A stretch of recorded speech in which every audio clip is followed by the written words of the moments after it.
Esta mañana con nuestro invitado Esteban Valenti, que acaba de editar este libro, Naufragios, crónica de mi viaje personal de quien se define como un navegante. Es más, me consta que sus misivas públicas culminan con la firma Esteban Valenti, un navegante, que acá se atreve a contar los naufragios que, bueno, todo navegante ha tenido. ¿Cómo le va, Valenti? Buen día. Bien, buen día. Muchas gracias por invitarme. A veces con viento a favor y otras remando.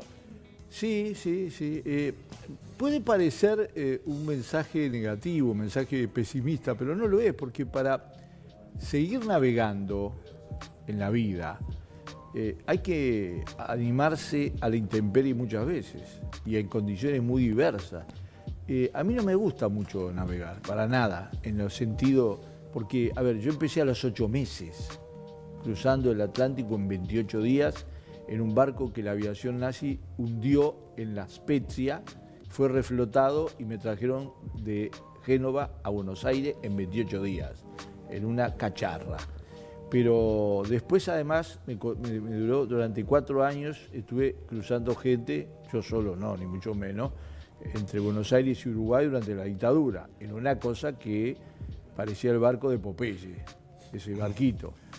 Por lo tanto, no soy un gran amante, pero sí sé, tengo ese sentido de que la navegación es el vencer las dificultades, es aprovechar los espacios y el arriesgarse a naufragar. Bueno, y hablando de arriesgarse a naufragar, en esta campaña electoral, para variar, en vez de estar subido a algún barco, la estaba balconeando desde la orilla. ¿Es un alivio? En algún sentido sí, porque no hay duda de que no es lo mismo. Además, estaríamos en la época de hacer listas y yo en eso no sé nada, no lo sabía ni de cuando estaba en el Partido Comunista. También podría estar haciendo discursos, publicidad. Sí, pero yo lo estoy haciendo. Es decir, yo participo de los debates, estamos preparando debates.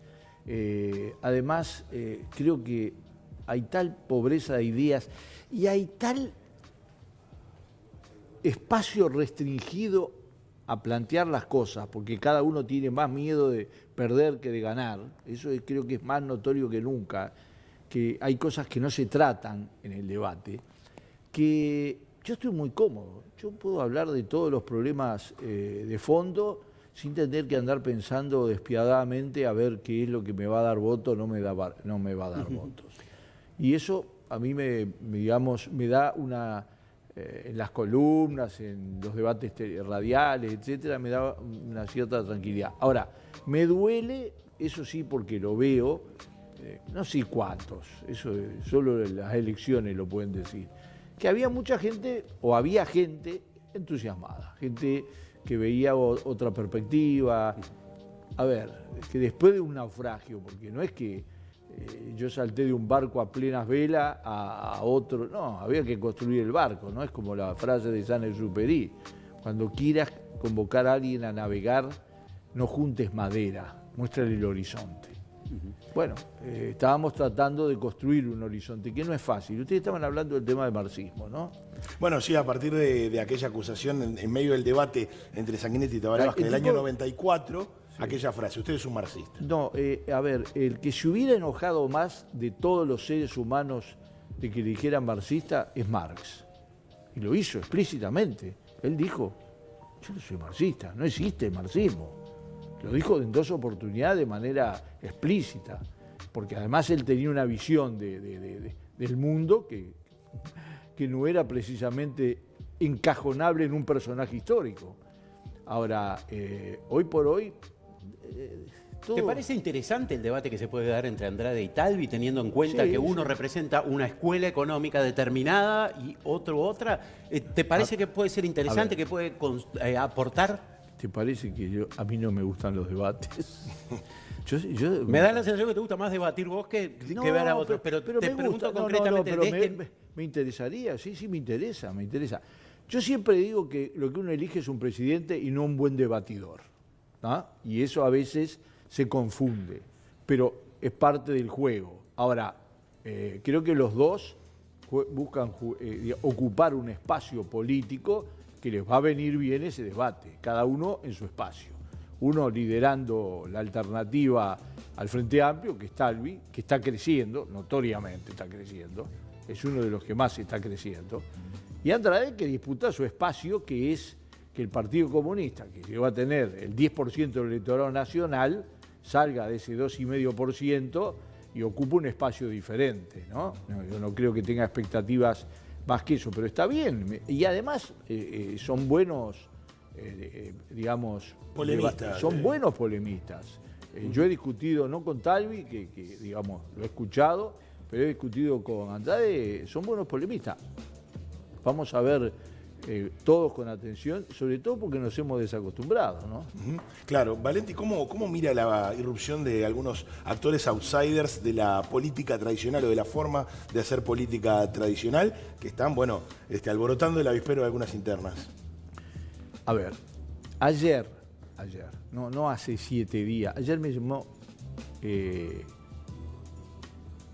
Juan Sartori 5 veces por teléfono. ¿Él mismo o una grabación? No, una grabación. Ah, bueno. 5 veces. Sí. ¿Cuánta plata tiene? ¿Cuánta plata tiene? Porque a mí me llamó, digamos, ni siquiera hace microsegmentación. A mí eso me preocupa.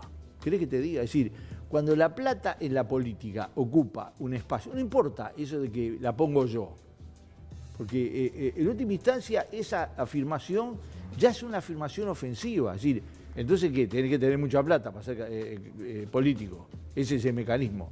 Pero ¿cuánta tiene? Y eso es un tema que, asociado a otros mecanismos de propuestas sin base, etcétera, me preocupa. Pero también me preocupan otras cosas.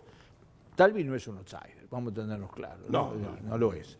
Y después el otro que está creciendo, y si vos mirás como sus intenciones de voto no son dentro del partido, sino son propias, que es Manini Ríos, se está moviendo, tiene una base cautiva importante y se está moviendo muy bien. Yo lo escucho y a lo que él apunta bien. Yo lo tengo que decir, digamos, como observador. O como publicista también. Sí, pero no hace publicidad. Él lo que hace es discurso. Usted mira la estrategia. El que hace relato. Él dice, yo no soy ni opositor ni oficialista, ni blanco, ni colorado, ni frente amplista, ni soy de un partido militar. Yo soy artiguista. No es un posicionamiento equivocado, aunque no es cierto.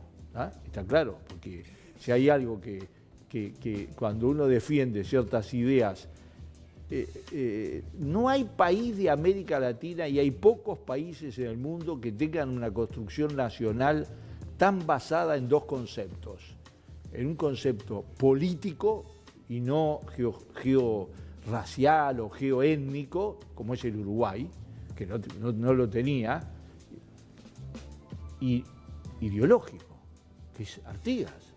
Fíjense ustedes toda la trayectoria de Artigas y compárenlo con la Logia Lautaro y todos los libertadores del Pacífico, y van a ver que es absolutamente...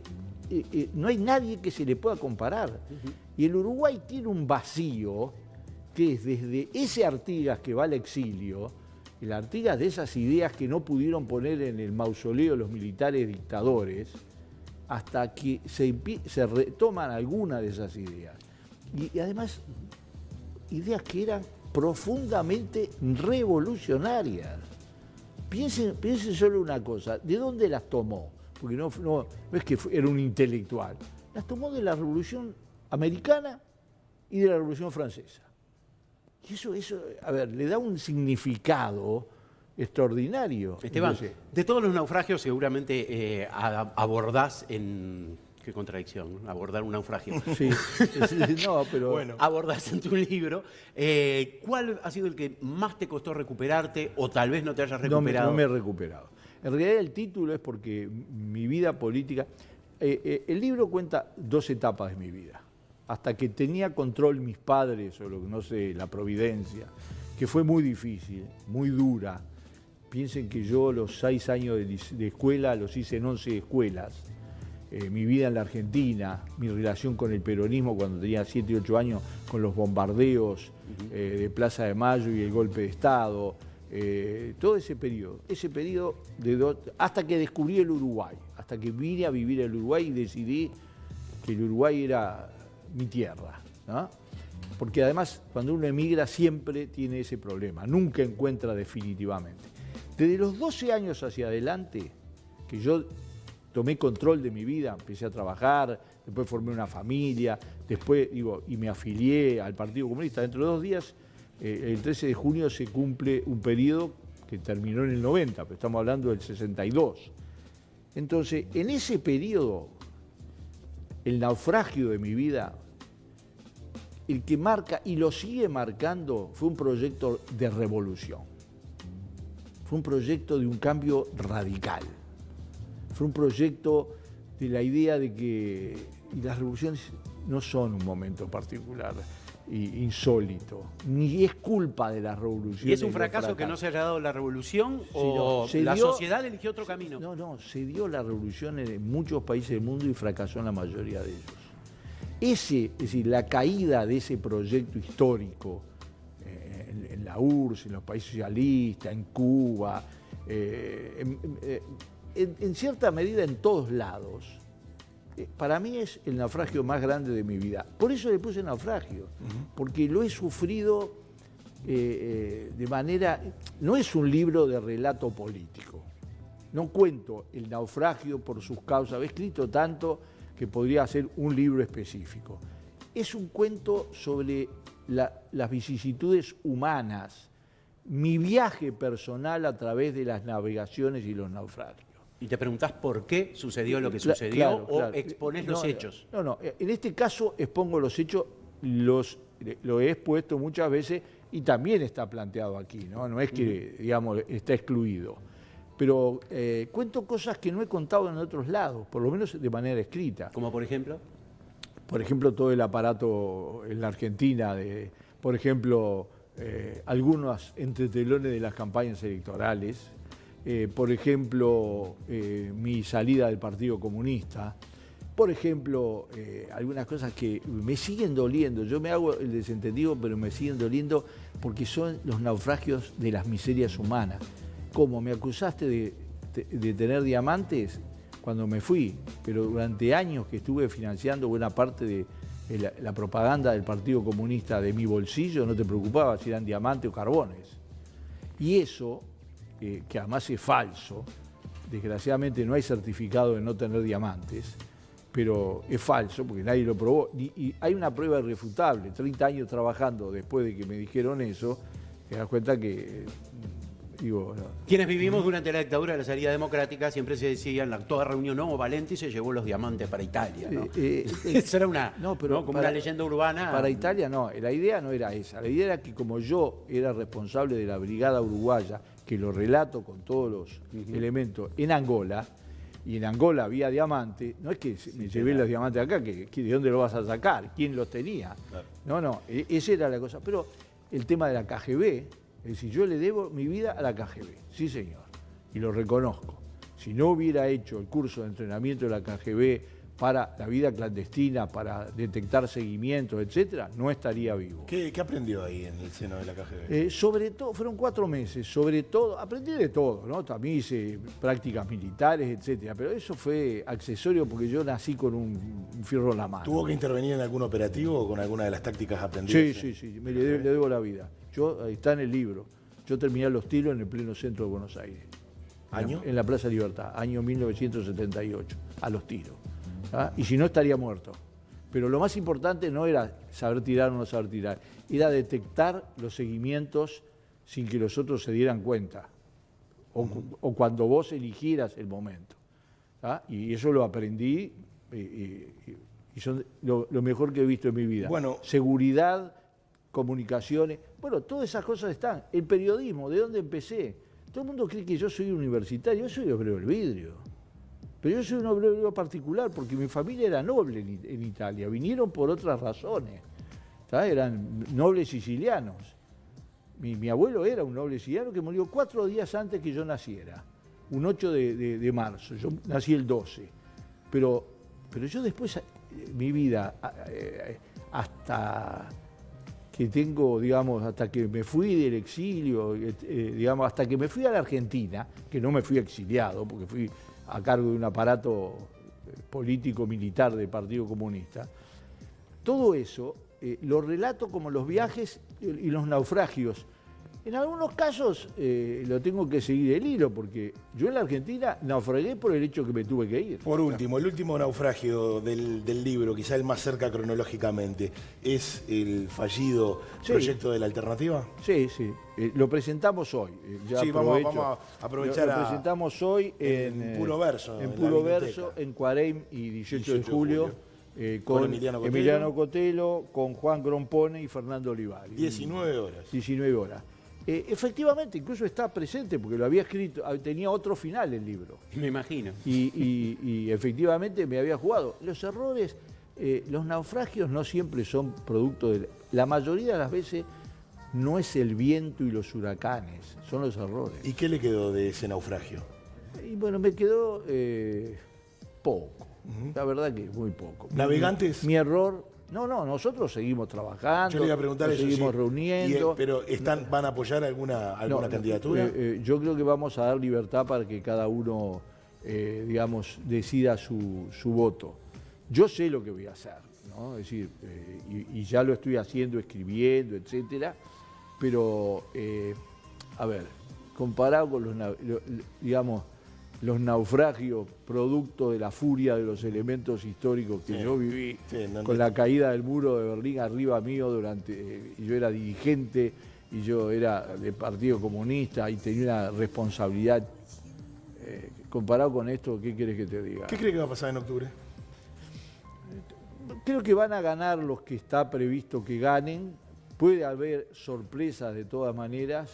Creo que Talvi puede ganar la interna colorada, eso lo dan las encuestas. Yo tengo un sistema, porque después de tantos años de hacer campaña, a ver, que es un sistema de algoritmo que te permite, en base a todas las encuestas y a los antecedentes de las encuestadoras, hacer una medición de las tendencias. ¿Y qué le da? La tendencia da que seguro es que gana Martínez en la interna del Frente Amplio. Medio seguro, pero bastante seguro, es que gana la interna del Partido Nacional, con una sorpresa porque está creciendo y porque además está midiendo el grado de desprestigio de la política uruguaya, que es Juan Sartori. Yo me quedé asombrado el sábado pasado.